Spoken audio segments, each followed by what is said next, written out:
The moment I stepped through the iron gates, a prickle of unease ran down my spine. 3 years. 3 years I'd spent building an empire across oceans, believing my mother Ruth was safe and cherished in the elegant Buckhead home I'd bought for her. I pictured her opening the door, tears in her eyes, ready for a son's embrace. Instead, I found her in the service hallway, a gray maid's uniform hanging loosely, a silver serving tray trembling in her hands. Her eyes, usually so bright, dropped when she saw me, and then again when my fiancée, Celeste, glided into view. "Mom!" I choked out. "What are you wearing?" The silence that followed in that opulent mansion was louder than any scream. It told me the truth had been buried deeper than I could ever have imagined.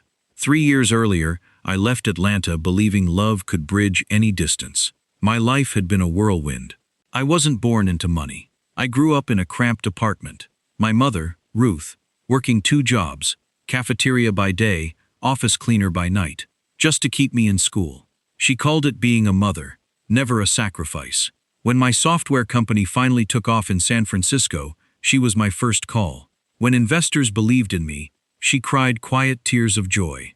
And when a Singapore branch opened, she urged me to go. "You work too hard to be afraid now," she'd said. I couldn't leave her alone, not after everything. So, before I flew out, I bought her a beautiful white brick home in Buckhead, with tall windows and a wide kitchen she adored. The deed was under a company trust, but everyone knew it was for her.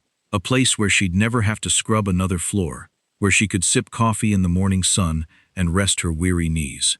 Celeste, my fiancée, had smiled through it all. She came from old Atlanta money, or what was left of it. Polished, poised, with a family name that still opened doors.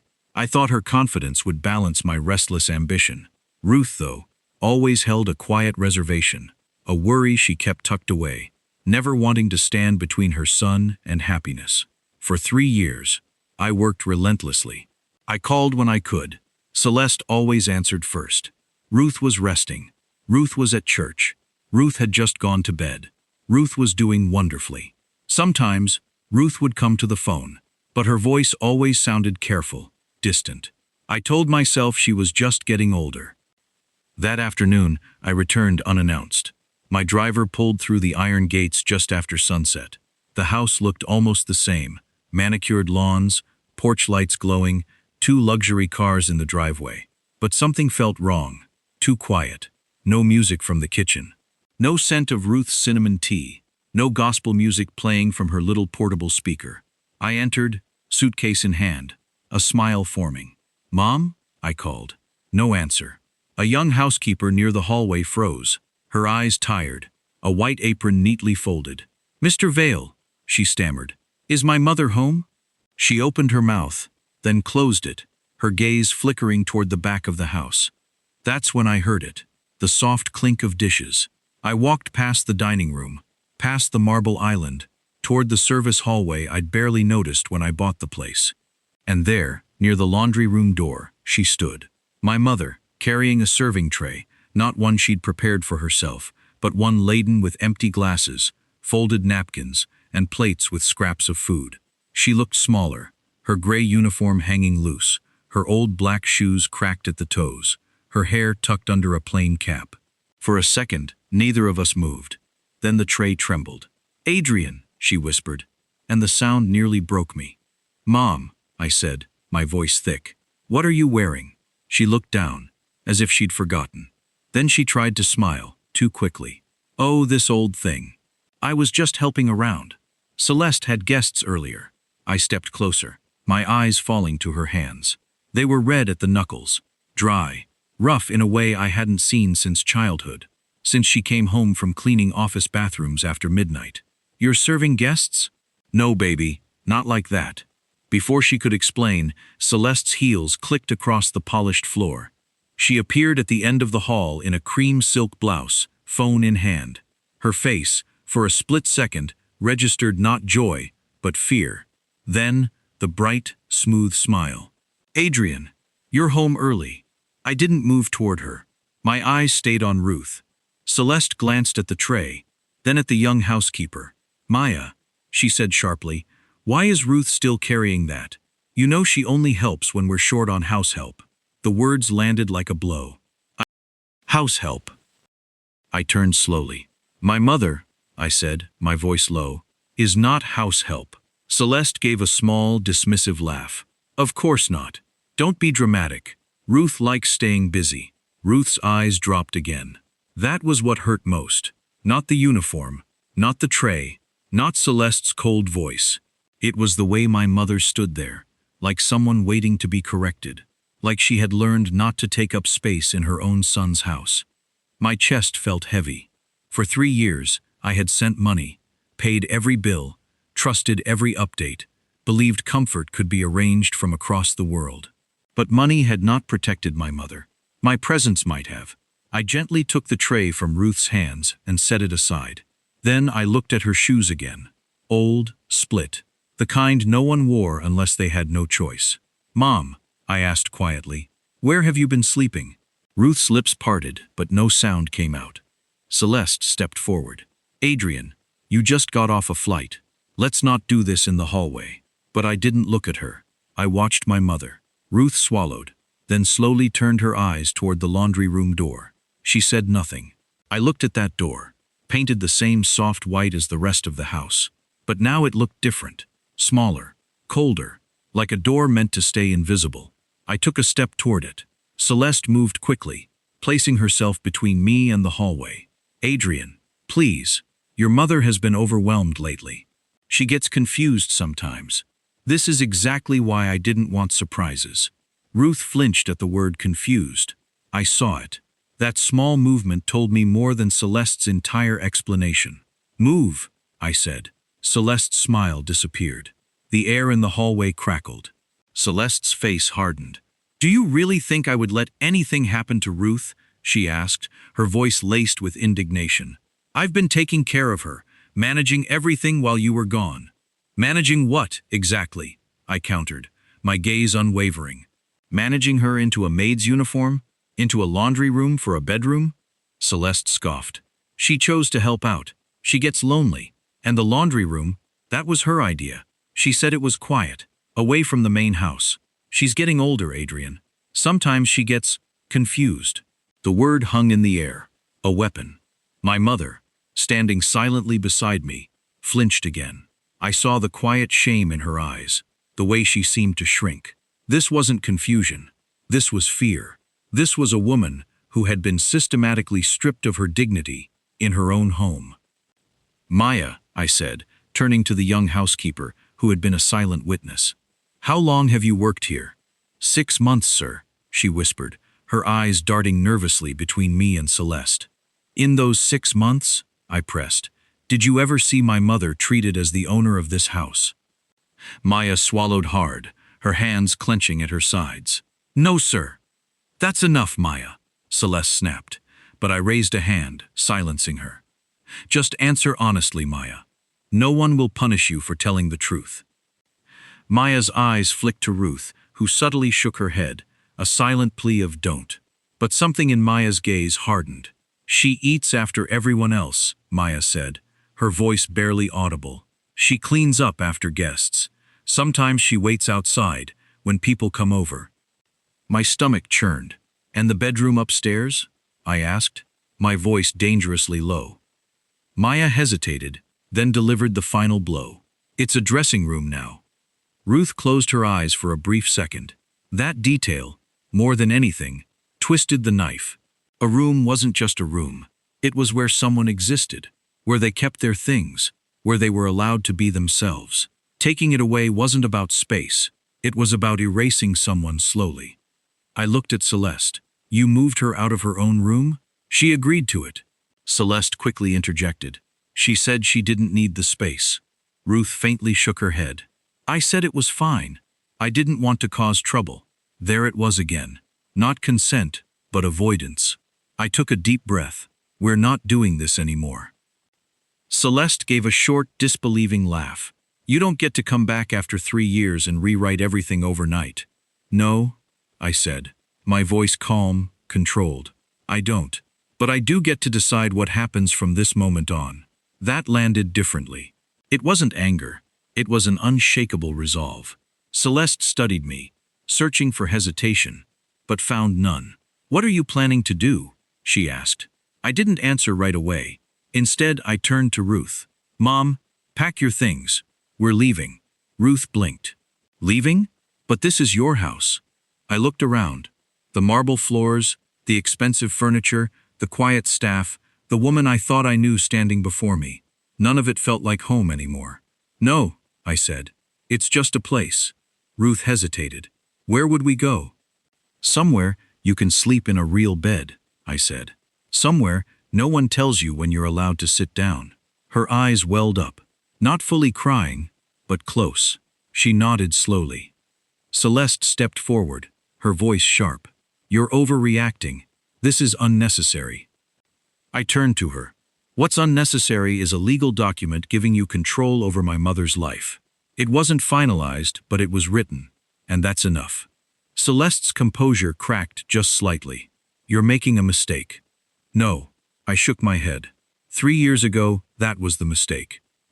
I picked up a small plastic bin near the laundry room door.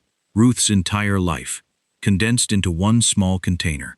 As I turned to leave, Maya quickly stepped aside, clearing the path. Our eyes met for a brief second. There was something there, not just fear, but something else. Like she wanted to say more, but couldn't. I noticed it. I didn't push, not yet. I led Ruth toward the front door. Halfway there, she slowed. "Adrian," she said quietly. I stopped. "There's something else." Her voice had changed. Not afraid, not ashamed, but something deeper, older. I turned to her. "What is it?" Ruth looked back toward the house, toward the hallway, toward the rooms she had quietly disappeared from. Then she said, very softly, "She knows about the baby." I stopped walking. My hand was still on the front door, but I didn't open it. I turned back slowly, searching my mother's face, as if I might have heard wrong. "The baby?" I asked. Ruth's fingers tightened around the edge of the plastic bin. For a moment, she looked like she might take it back, might pretend she hadn't said anything at all. But something in her had shifted. Maybe it was the way I had looked at her tonight. Present, not rushed, not distracted. "She shouldn't know," Ruth said quietly. "I never told her." I glanced over my shoulder. Celeste was still in the hallway, watching us. Not confused, not surprised, but waiting. That was what made it worse. I lowered my voice. "Mom, what baby?" Ruth hesitated, her eyes drifting somewhere past me, like she was looking at something that hadn't been in this house for a long time. "It was years ago," she said. "Before you left college, before all of this." "Whose baby?" I pressed, my heart beginning to pound. Ruth finally met my gaze, her eyes filled with a pain I hadn't seen in years. "Your sister, Layla. She had a baby, Adrian. Your baby sister." The words hit me like a physical blow. A sister? A baby? I had no sister. Layla. The name was a ghost from a past I thought was long buried. My mother had suffered a miscarriage years ago, a tragedy we never spoke of, or so I thought. "Layla?" I repeated, my voice barely a whisper. "Mom, Layla. She died. Years ago." Ruth shook her head, tears finally spilling down her cheeks. "Not Layla, Adrian. Her baby. Our baby. Your niece." My mind reeled. A niece? A child I never knew existed? And Celeste knew? This wasn't just about a house or a uniform anymore. This was a betrayal of a magnitude I couldn't comprehend. "Celeste," I said, turning to her, my voice cold, devoid of emotion. "What do you know about Layla's baby?" Celeste's calculating expression finally faltered. She had been so confident, so in control, but now a flicker of genuine fear crossed her face. "Adrian, this is a family matter. It's complicated." "Complicated?" I laughed, a hollow, bitter sound. "You reduced my mother to a servant, tried to steal her home, and now you're telling me you knew about a child from my own family, that I was never told about?" Ruth stepped forward, her voice regaining a strength I hadn't heard in years. "Celeste found out. She used it. She said if I didn't cooperate, she would make sure you never knew about your niece. She said she would make sure the child was never found." The air went out of my lungs. Blackmail. This wasn't just greed. This was pure malice. Celeste had held a secret, a vulnerable child, over my mother's head to control her. Where is she? I demanded, my eyes fixed on Celeste. Where is Layla's child? Celeste's facade crumbled completely. I don't know where the child is now. I just knew of her existence. It was a long time ago. Layla gave her up for adoption. I simply found the records. You found the records, I repeated slowly, the pieces of the puzzle starting to fit together. And you used them to terrorize my mother. Celeste tried to regain her composure, but it was too late. I was protecting you, Adrian. Layla was unstable. This child, it would have been a scandal, a distraction. A distraction from what, Celeste? I asked, stepping closer. From your plan to take everything I owned, everything I worked for? The silence that followed was deafening. Celeste had no answer. I turned to Maya, who had been watching the entire exchange, her eyes wide. Maya, I said, is there anything else you want to tell me? She hesitated, then looked at Ruth, who nodded almost imperceptibly. Sir, Maya began, her voice gaining strength. Celeste, she was always looking for things. Old papers, documents. She even asked me to search through your mother's belongings when she was confused and couldn't remember where things were. My mother's face was etched with a quiet sorrow, a lifetime of burdens finally being lifted. I didn't need to hear any more. The picture was complete. Celeste, with her polished manners and old Atlanta money, was a predator, systematically dismantling my mother's life and trying to erase my family's past for her own gain. Get out, I told Celeste, my voice flat. Get out of my house, and don't ever come near my mother again. She tried to argue, to plead, but I simply pointed to the door. Now. Celeste, defeated, finally turned and walked out, her heels clicking a final, hollow rhythm on the marble floor. The silence she left behind was profound. I turned to Ruth, taking her hands. They were still rough, but now they didn't tremble. Mom, I said, we're going to find her. We're going to find your granddaughter. The weeks that followed were a blur of legal action and quiet investigation. The prenuptial agreement I had signed with Celeste was swiftly invalidated. Her access to accounts was cut off, her name removed from anything she had no legal claim to. A civil claim followed, not out of revenge, but because the records showed what she had tried to do. Financial decisions made without clear consent. Documents prepared under pressure. Celeste didn't fight it the way I expected. She didn't scream, she didn't beg. She just left with what she could legally take, which wasn't much. The silence she left behind said more than anything she could have argued. I didn't watch her go. I had already seen enough. In the weeks that followed, I didn't try to rebuild the old life. I didn't want it back. The mansion, the staff, the version of success that had kept me too far away to notice what mattered. I sold part of it, not all. Just enough to make a decision that felt real. A small elder care fund, quiet in Ruth's name. No press, no announcement. Just something steady, meant to help people like her who didn't always have someone paying attention. Ruth didn't move back into that house. She couldn't. The memory of it stayed in her body, in the way she still woke up too early, in the way she listened for footsteps that weren't there anymore, in the way her hands sometimes paused before reaching for something like she needed permission. Healing didn't arrive all at once. It came in pieces. I stayed, not as a visitor, not as someone checking in between flights.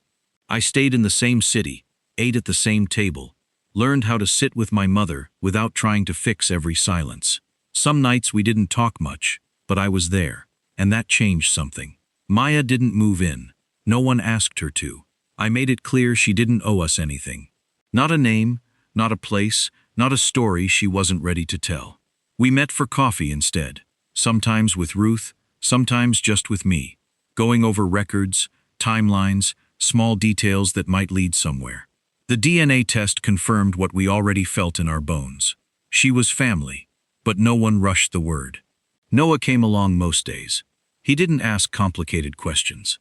He didn't need to. He just stayed close to Maya, sometimes sitting quietly, sometimes talking about school, sometimes watching Ruth with a kind of quiet attention. Children often have when they sense something important is happening. One evening, weeks later, I set the table in the new house. It wasn't large, not like the old one, but it had windows that opened to the yard, a kitchen where voices didn't echo. Ruth moved slowly around the space, still adjusting to it, still learning that she could sit wherever she wanted. Maya arrived with Noah just before sunset. There was a small pause at the door, not awkward, just uncertain. I stepped aside. "You're always welcome," I said. Maya nodded, but didn't say much. She didn't need to. Inside, the table was already set, 4 plates.